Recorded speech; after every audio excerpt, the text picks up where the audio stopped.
సకుటుంబ సపరివారంగా సినిమాకు వెళ్లడం ఒక వినోదం. కానీ విశాఖ తీరంలో కుటుంబ క్రైమ్ చిత్రం సంచలనం రేపింది. మిస్సింగ్ కేసులో కూపీలాగితే సినీ ఫక్కీలో జరిగిన మర్డర్ తెరపైకొచ్చింది. కథ, దర్శకుడు, నిర్మాతలు, పాత్రధారులు మరెవరో కాదు, కజిన్ బ్రదర్స్.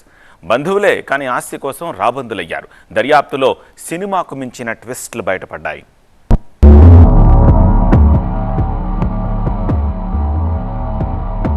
అనకాపల్లి జిల్లా యలమంచిలిలో సినీ పక్కీలో మర్డర్. సతీష్ అనే వ్యక్తి మిస్సింగ్ కేసులో కూపీలాగితే కారు చాటున కజిన్ బ్రదర్స్ కన్నింగ్ కథా చిత్రం వెలుగు చూసింది. సతీష్, మనోజ్ అన్నా తమ్ముళ్ళు. రక్తం పంచుకు పుట్టలేదు గాని ఒకే కంచం ఒకే మంచం అంటారే, అలాంటి రక్త సంబంధం వాళ్ళది. ఇద్దరూ బాగానే కలిసిండేవాళ్ళు. కాలం కలిసొచ్చి తండ్రి వ్యాపారాన్ని చేజిక్కించుకున్నాడు మనోజ్. ప్రేమించి పెళ్లి చేసుకున్న సతీష్ ఇంట్లోంచి బయటకు వెళ్లి తన కాళ్ల మీద తాను నిలబడ్డాడు. వ్యాపారంలో నష్టం రావడం, కుటుంబంలో గొడవలతో అతను కాస్త వెనకబడ్డాడు. కానీ తండ్రి, బంధువులు అతనికి అండగా నిలబడ్డారు. అలా మళ్లీ సొంత గూటికి చేరుకున్నాడు సతీష్. మన్ కీ బాత్ ఏమో కానీ మాట వరుసకు మాత్రం సోదరుణ్ణి స్వాగతించాడు మనోజ్. ఇటీవలే తండ్రి చనిపోవడంతో కథ మారింది. అన్నదమ్ముల మధ్య ఆస్తి గొడవలు మొదలయ్యాయి. ఈ క్రమంలోనే సతీష్ అదృశ్యం కావడం సంచలనం రేపింది. అందరితో కలివిడిగా ఉండే సతీష్ ఒక్కసారిగా అదృశ్యమయ్యాడు. ఫోన్ కూడా స్విచ్ ఆఫ్ అయింది. కంగారు పడిన స్థానికులంతా కుటుంబ సభ్యులను ఆరా తీస్తే గుమ్మనంగా ఉన్నారు. ఇంతకీ సతీష్ ఏమయ్యాడు? ఆ అదృశ్యమైనగా ఉన్న మిస్టరీ ఏంటి? సున్నం బ్రహ్మాజీ యలమంచిలిలో శ్రీ క్రాంతి జ్యువెలర్స్ ఓనర్. ఆయనకు కుమారుడు సతీష్, ఇద్దరు కూతుళ్ళు. మరదల కొడుకు మనోజ్ను దత్తత తీసుకున్నాడు బ్రహ్మాజీ. అంతా బాగానే కలిసిమెలిసే ఉండేవాళ్ళు. కానీ తండ్రి ఎప్పుడైతే సతీష్ను మళ్లీ చేరదీశాడో అది మనోజ్కు నచ్చలేదు. మరోవైపు తండ్రి మరణంతో ఆస్తి గొడవలు మొదలయ్యాయి. బంధువులు జోక్యం చేసుకుని షాప్ సహా ఆస్తిలో వాటాలు వేయాలని సూచించారు. అయితే జరిగేలోపే సతీష్ కనిపించకుండా పోయాడు. బంధువులు పోలీసులను ఆశ్రయించారు. మిస్సింగ్ కేసులో దర్యాప్తు చేపట్టిన యలమంచిలి పోలీసులు వైడ్ యాంగిల్లో కూపీలాగుతుండగానే ఇదిగో ఎస్రాయవరం మండలం దార్లపూడి దగ్గర కలకలం రేగింది. ఇక్కడే సతీష్ డెడ్ బాడీ బయటపడింది.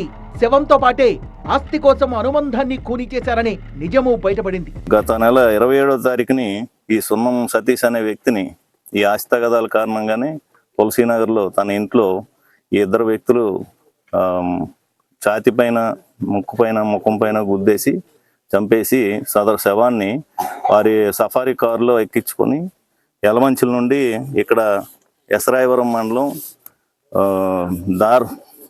దార్లపూడి విలేజ్లో ఇక్కడ పోలవరం కాలువ దగ్గర పాతిపెట్టినట్లుగా మాకు వాళ్ళు నేరం అంగీకరించారు. సతీష్ కు ఆస్తిలో వాటా ఇవ్వడం ఇష్టం లేని మనోజ్ తన సొంత తమ్ముడు రాజేష్ తో కలిసి ఖతర్నాక్ స్కెచ్ చేశాడు. పక్కా పథకంతో సతీష్ ను హత్య చేసి శవాన్ని పాతేశాడు.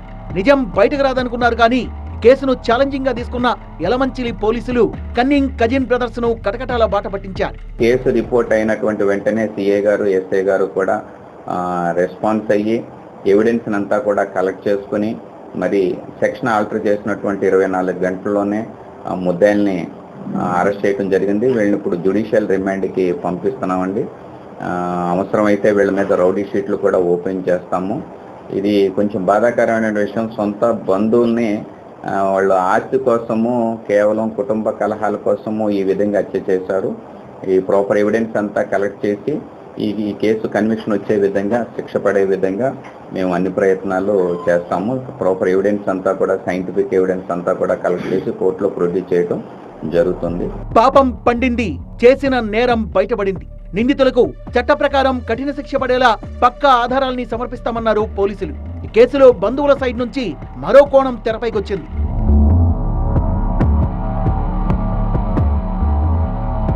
దత్తపుత్రుడిగా ఆదరిస్తే తిన్నింటి వాసాలు లెక్కబెట్టినట్లు తన అన్నయ్య కుటుంబానికి ఎసరు పెట్టాడంటూ వాపోయారు బ్రహ్మాజీ సోదరులు.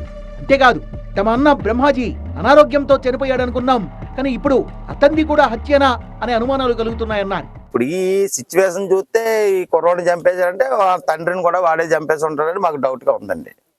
కంపల్సరీ. ఎందుకంటే ఇంకా నాన్న ఎందుకు పనికిరాడు, ఈడున్న సుఖం లేదు, ఏదో డబ్బులు సంపాదించాడు, నేను అలాగే పెంచుకున్న కొడుకుని, నాకే ఉంటుంది ఈ ఆస్తి అంతాను, ఎలా సొంత కొడుకుని వేరే ఇతర క్యాస్ట్ మ్యారేజ్ చేసుకున్నాడు అలాగని చెప్పేసి తగిలేశాడు నాన్న, ఇదంతా ఆస్తి నాకే ఉంటుంది, నన్ను ఎవడో ఎదిరించేవాళ్ళు లేడు, ఒకవేళ మర్డర్ చేసినా సరే నేను డబ్బులతో తప్పించుకోగలను.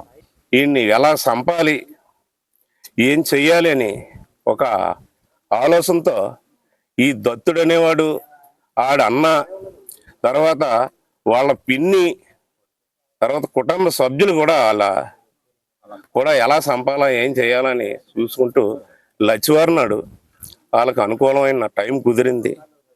9 చిల్లరకి వాడిని చంపేసి ఒక పోలవరం కాలం నర్సీపట్నం రూట్లోని దగ్గర కారులో తీసుకొచ్చి అక్కడ గొయ్యి తీసి కప్పెడేశారు. బంధువుల ఫిర్యాదు మేరకు అన్ని కోణాల్లో దర్యాప్తు చేపట్టారు యలమంచిలి పోలీసులు. విచారణలో ఇంకా ఎలాంటి సంచలనాలు వెలుగు చూస్తాయో అనే చర్చ జరుగుతోంది స్థానికంగా. తండ్రి మరణం తర్వాత కుటుంబంలో కలహాలు మొదలయ్యాయి. ఆస్తి వివాదమే మనోజ్ను విలన్గా మారిస్తే సతీష్ ఊపిరి తీసేలా చేసింది. మరి మనోజ్ను సహకరించిన రాజేష్ కూడా కటకటలపాయాడు.